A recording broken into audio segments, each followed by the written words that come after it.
What's up guys, Ryan and Greg from Iron Health. We're just going to go over a few kind of jump progressions that you can do after a lower body injury. There's a lot of them. These are just a couple that we use here. So the first one that we're going to do is actually focusing on the landing. It's better to work on the landing because that's the harder part. The jumping is easy. So what Greg is going to do is go up on his toes, hold that for a second, and then come down quick into the landing position.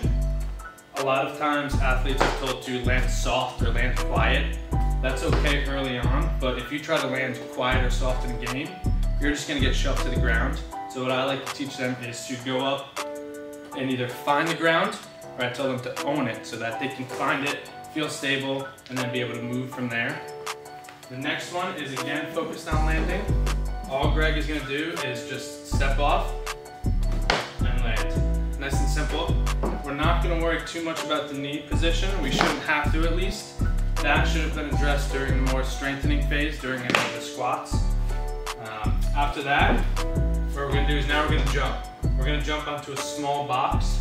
We're not going for a true plyometric activity to a nice high box. All that box is going to do is shorten the distance that he has to land so he can focus on the jump and not worry about a little bit of a harder impact.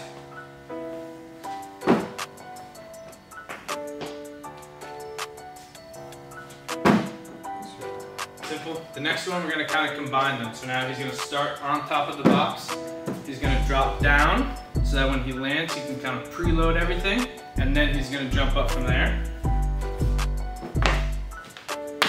Good. And now we're working on landing. So this can either happen over several weeks, or sometimes you can even progress them through this within a session, depending on their background, how well they are at it, what their injury was. Again, there's a lot of different jumping progressions and regressions. These are just a few we like to use, so give them a try.